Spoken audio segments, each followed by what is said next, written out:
Hello everyone, today I will be reviewing Season 1, or maybe just the whole series of the new Marvel Studios miniseries Echo. This will be a non-spoiler review, so if you have not seen the show yet, feel free to watch this video and then check out the series based on my thoughts, but without further ado, let's get into things. Now this is a spin-off series of Hawkeye, but also a continuation of Daredevil in like a few small ways, but it's also mostly its own thing, which I appreciate. Just to talk about the pros, first off, I like that this like kind of differs from like the regular Marvel formula we've gotten in a few key ways. I appreciate that it's only 5 episodes and doesn't try to stretch out the show longer than it needs to. I felt like they set up a story and it didn't feel too stretched out or too condensed necessarily, and I thought it worked. And I thought having the binge model for the show certainly worked. Because for other Marvel series like WandaVision or She-Hulk, I thought the weekly model worked, but for there's like other series like Falcon Winter Soldier, Moon Knight, where I thought they would have been better binging. And so I'm happy they actually dropped this as a binge show, because I thought it worked a lot better for the shows, for my thoughts on the show. And then I appreciated that this is a very, very self-contained story. Sure, it contained references to Daredevil and Hawkeye, but like you could easily watch the show having seen no other Marvel properties, and I'd say still get a decent amount out of it, still enjoy it, not be confused. I thought the action was really well shot and engaging. I liked how, as the first Marvel TVMA show, it like had like a little more blood and edge to the action, even if it wasn't too much more.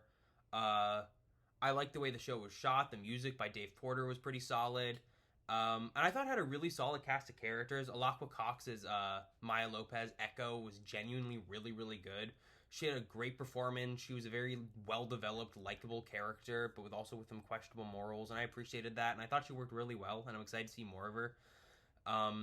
Especially because I was questioning after Hawkeye, like, why is this character of all characters getting a TV show? Why are we focusing on this when we haven't gotten such big characters yet, like Blade, the Fantastic Four, the X-Men? We haven't gotten them yet, but we're getting Echo. But you know what? I liked Echo.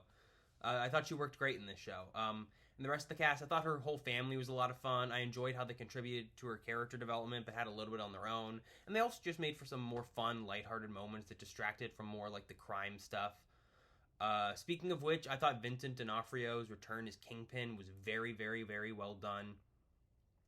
He's just as chilling here as he was in Daredevil. He works great as the overall villain, and it's just good to have him back. I'm excited to see where things go with the future. Now, if you've seen the trailers, you know that Charlie Cox makes a brief return as Daredevil. It's not much, but it's a fun little scene. I think it's integrated into the series very well. I enjoy the action sequences, the self-containment of the story. I definitely do have some criticisms for the show, some things I'm mixed on, where there are a lot of areas where it feels like it's kind of being pulled in two directions. For example, it's trying to be self-contained, and in doing so, the first episode recaps a lot of Hawkeye, which I don't mind, but definitely messes with the pacing a lot, with a lot of episode 1, like, the first half feeling pretty good, but then, like, the next, like, quarter of it feeling kind of, like, rushed and weird. Where it's like trying to rush through Hawkeye and Maya's whole life up to this point. And while it makes the series easier to understand for more casual viewers, which I appreciate, it messes with the pacing. Also, it's like trying to be TVMA, and it never really like goes for it. Like, there's definitely a few scenes where it's like, okay, this is more akin to Daredevil than Falcon Winter Soldier, but like, it still feels a lot more like the general other shows action-wise, but it's kind of starting to dip its toes into like the Daredevil Marvel Netflix style. So I'm hoping it like fully commits to that in more future series, because this just kind of felt like them testing the water in the shallow end, but slowly starting to make their way to the deep end. And also the show definitely had a weird kind of tonal jumblance where it was trying to balance more fantastical elements with more serious crime elements.